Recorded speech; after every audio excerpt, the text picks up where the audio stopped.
on a qualifying final win at home. It took a while to get that lead back. I think it was the 5th minute of the first quarter was the last time you had the lead, and you got in the last couple of minutes. But what do you make of that performance? I just probably wanted to firstly acknowledge GWS. I mean, they were fantastic. Like, they were fierce, and in the tackle, in the contest, they were really hard and clean, and you know, they were tough. You know, it was a really good game, and they came out and they were played a really strong brand of footy. Couldn't have folded it at all. So, and we were a bit below it, and we needed to get back to match it. Their pressure was just through the roof. They did everything I'd imagine that they'd wanted to in that regard. They did so much right, and you know, it took us a bit of time. We didn't have, we weren't winning the contest that they were winning probably for the first 2.5 to 3 quarters. They were in the 50-50s. We weren't winning as many as we would have liked, but we weren't even breaking even as much as we should have in the air or on the ground. And then we didn't have a lot of good players. There was probably Lloydie and Harry Cunningham. A few, you know, Haynes I thought was just enormous. And then so we had to sort of limit the damage a little bit when they had a bit of the footy, and we were able to do that. And then our last quarter was enormous. And you know, I've talked about over the last 3 or 4 weeks finding different ways to win. And we played some super footy in the first half of the year, but in some ways I was happier with the last 3 weeks. Probably didn't sound like it when I was asked the question. Probably people didn't expect me to say that, but I was just happy that we were able to grind out, and because this is what it's about. It's about sometimes when you're not playing that well and the opposition are on song, and you've got to hang in there and grind it out, and then we're able to do it and then go, which was fantastic. You mentioned Isaac. He had a couple of really important moments at the end of that second quarter to get that one-hand mark, your first inside 50, that mark to start the third quarter, and then obviously the goal to bring it level. I mean, it's one of the better finals performances we've probably ever seen. Yeah, and they're the ones that stand out, and I saw so many more contests and around the ground, and they're the ones that, you know, that clearly people remember, but geez, hard. You know, he's a genuine tough player. And you know, he's grown enormously, and he's you know, his ability to lift and to play well and keep rowing the boat, and we don't have to be in great form for him to do it. He just keeps going, and it's a real credit to him. John, every team's sort of trying all year to put together 4 quarters of football. Even in the times when you guys are winning games, you sometimes weren't doing that. Didn't do that tonight, but you finished top of the ladder, and you won game from a prelim final. How do you sort of square that in your mind? Well, it's pretty tough. It's pretty tough competition, have you noticed? Yeah. And that's why. You know, I mean, you're not going to go out and win 4 quarters these days. Very rarely are you going to do that. And I just think you know, as people watching, you need to sort of understand how hard it is. You know, it's hard to maintain that sort of level of footy. You know,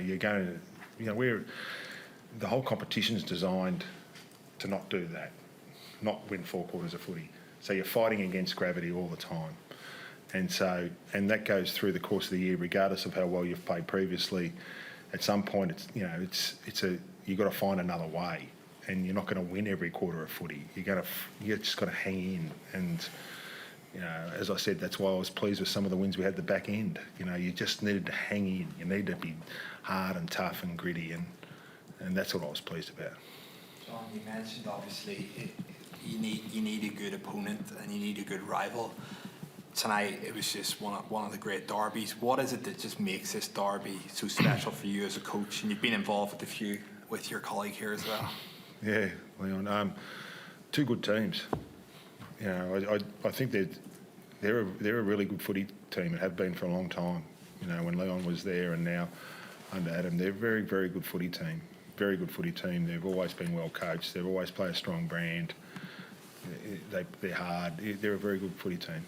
And so, and we saw that tonight, and we've got to be at our best and we know that, our players know that, they've got to be, both players from both clubs know that they've got to be at their best to compete, and then you get games like you do, and they're amazing games of footy, and probably I think the crowd realised that too. I mean, they were probably one of our best players in the last quarter. The crowd is just amazing. You know, I've said it a few times this year, but you know, to help the boys over the line that last quarter, you know, the crowd were enormous, and the atmosphere here has been electric, and I can't thank them enough either. How good was it to have Tom Hadley back with energy? Yeah, well, he's just a gun. He's a good player. Has been for a very long time, and I thought he was really good tonight. He's kicked a couple of goals, but he won some important was a 1-on-3 or 1-on-2 or 1-on-3 there in the last quarter.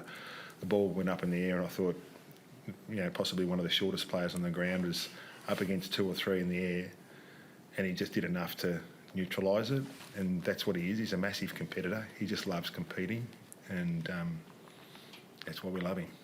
Justin McInerney was also back? Yeah. Look, he was a bit quieter, but he's he's just getting back into the swing of things. We played BJ as a sub tonight. He didn't. He trained on Tuesday. He trained. He was really restricted in his training. He had a sore groin, so he wasn't able to get through training on. Well, he was able to get through, but barely on Tuesday. So we're tossing up whether to play him or not. And he lost his granddad unfortunately on Thursday night, who he's really close with, and we want him to still play because he's been terrific the last few weeks.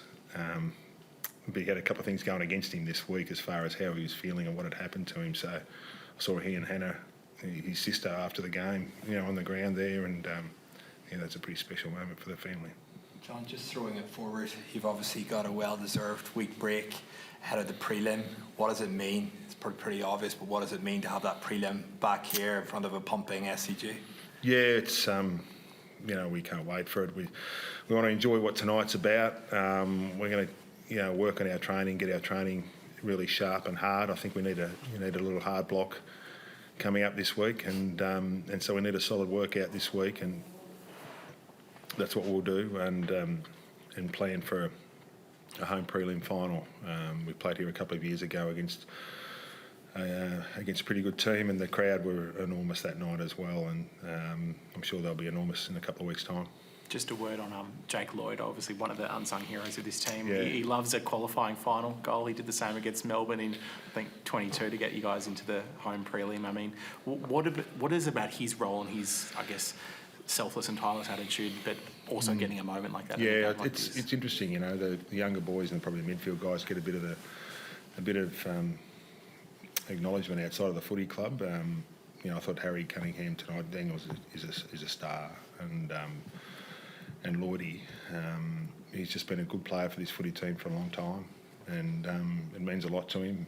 And he was really effective for us tonight. He was important in a lot of big moments. He was going well when we weren't going well as a team, and he was consistent for the whole game. Lewis Melican came from the ground early in the game, looked like pointing at his ribs or something from one of those contests, but obviously played out and really grew into it. Is he all good there? I think so. Yeah, the docs haven't said anything, so I think so. And John, obviously, you have a great squad depth. The substitute who came on, Braden Campbell, really made a big impact. If you could just reflect on his contribution tonight. Yeah, well, I just mentioned that he would have been in the 22, only he had a tough week.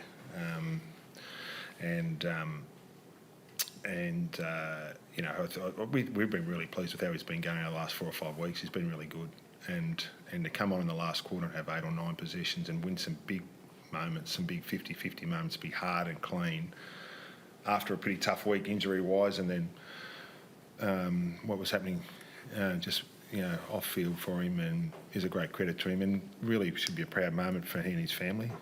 The way he did that was a special moment. They lost obviously a loved one during the week, and for them to be able to sit down as a family tonight and reflect on how BJ's grandfather impacted him and the family is, I think, a pretty special moment for them. Just how difficult was the call Taylor Adams this week? They're all difficult. Yeah, there's no easy ones. And we just had some really good players coming back in. The 4 that we had coming back in, it's pretty hard to leave those 4 out. And the other guys were doing pretty good jobs for us, and we, Taylor hasn't been playing poorly. It was just a case of, those guys coming back in, we needed to make room for them. So his attitude was superb. Probably had a chat with him earlier in the week, and he's been terrific. So his experience and who knows what happens the next few weeks. You've got to be on top of your game, and all those guys will need to be ready to go because that's just the nature of the game. What about Joel and Marty? Did you get to have a chance to have a chat with him at half time or 3/4 time? Because it wasn't certainly wasn't his best game, but then had that moment at the end, which mattered a fair bit. Yeah, he wasn't a certainty to play either. He rolled his ankle on Thursday after training, so we probably thought he might have been missing. We had those are the stories you probably don't know. He was just doing some extra marking on Thursday and rolled his ankle and didn't think he was going to play. Millsy had gastro, was crook as a dog tonight, but those are the things, and I'm sure the opposition have the same stories, and that's when the opposition, when teams are in this time of the year, every team in the final series has those, and sometimes you've got to find a way and get through it and just get the job done. On James. Last one, guys. On James Jordan as well tonight. Some of those effort plays really kind of summarise why you were keen to get him to the club at the start of the year. Yeah, he's been superb for us. He's incredibly disciplined, but he's also a terrific runner. And we changed some roles during the course of the game, and some worked, some didn't. And we changed some more in the last quarter, and we put him in the midfield, from where his role was playing, and he played up the ground further. And he was able to run. He's an elite runner. And I thought there were some important moments with he and Chad and Haynes and those guys. They're all really running hard in that last term, and he was one of those guys that was running hard. We love the way he goes about his job. Thanks so much. All right, thanks.